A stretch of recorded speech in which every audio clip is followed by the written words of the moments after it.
Alright, hello. So, quick video here. I was watching a debate between this guy Destiny and Non-Compete, both of whom I'm currently subscribed to. I think I'm still subscribed to Non-Compete. So he describes himself as an anarcho-communist, I think. That is Non-Compete, the guy up in the corner. And then Destiny is a video gamer who I think used to be conservative and Gamergate kind of whatever. He's evidently famous as a Twitch streamer. But the last few years he's been doing a lot of political, and he's got the far left. He's mad at him now because it turns out he's not a far lefty, but he's been deprogramming the alt-righties and blah, blah, blah, whatever. So I put a link to it if you want to go see it. But the thing I wanted to say is just that, okay, so now Destiny describes himself as a capitalist. Again, I went through this a little bit about, what does that exactly mean is an open question, really. People don't have a good definition of it. But generally with someone like Destiny, it means, I like the open competition and the free markets and stuff, which the thing is, those are parts of other systems. I mean, there's markets even in communism. But there's also truth that communism is where all the markets get taken over. And you can go, well, there would be a black market, and, so that's capitalism is something that doesn't make that go underground, and it can be regulated. So he's a lot, basically, like we were saying, the social democracy, or in this debate, Non-Compete brings up that FDR saw himself as saving capitalism. Having social security and some social programs is what saved capitalism instead of going full communist. Well, with this video, his video is two things. One, go check out the debate. Two, or the discussion. But what it was really about, what motivated is, I want to talk about this phrase that Destiny uses a lot in this debate and other ones about capitalism being good at efficiently assigning resources to an endeavor. And to me, that's I don't really get why. I believe in capitalism is where you invest your wealth in productivity, in some sort of a business. Or you loan wealth. You can rent or lease a printing machine to some guy that wants to run a printing business. That's capitalism. So I'm for that. Do I think that describes the whole system? No. Like I was saying, I think there's labor, capital, and land. And any individual could own all three, take part in all three, to be a capitalist in one in Denver and a laborer in another. But this idea that it's efficiently assigned, that's exactly what it doesn't do.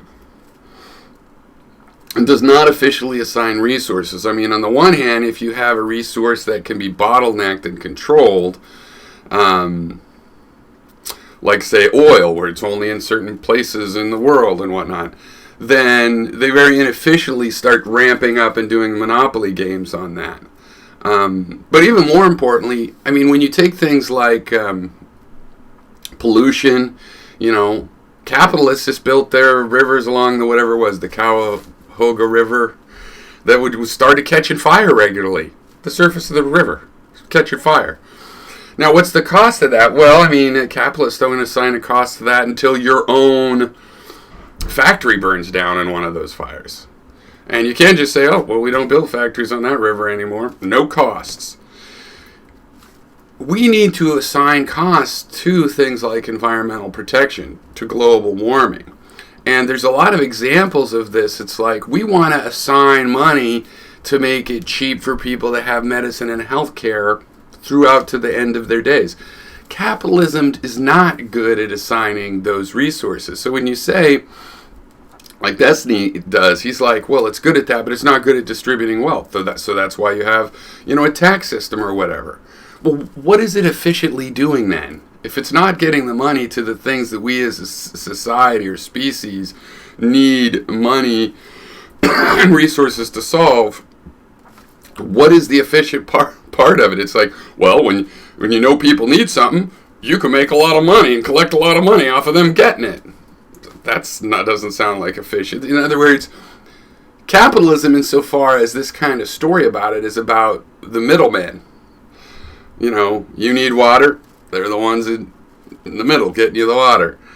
And it's inherently inefficient when you look at it that way.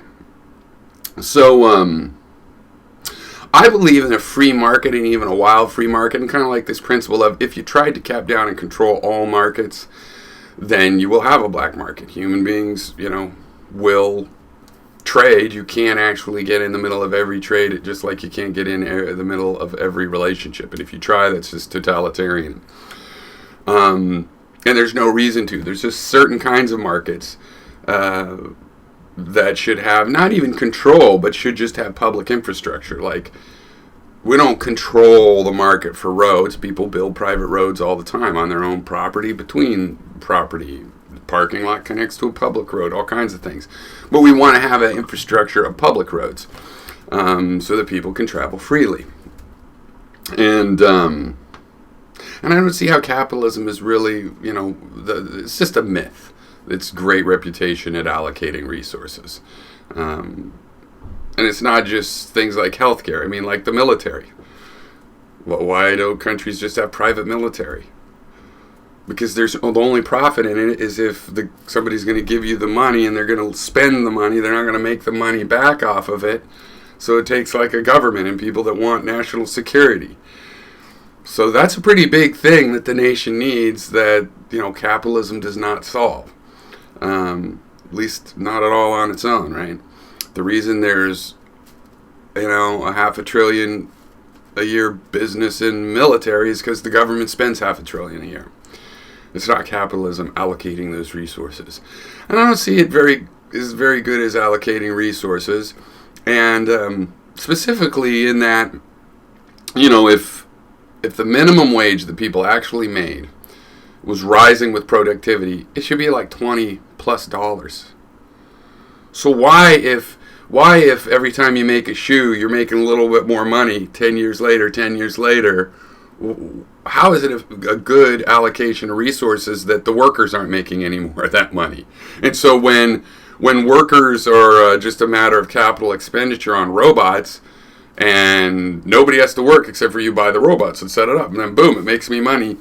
And then all the people that have been paying their taxes that developed robotics over the last century, they're just out now. You get nothing. They're the ones that fucking invest. Where's their dividend for having been investing their tax money in public research that then becomes privately exploited? And how exactly is that a great natural invisible hand assignment of resources? So, that's my thoughts on that.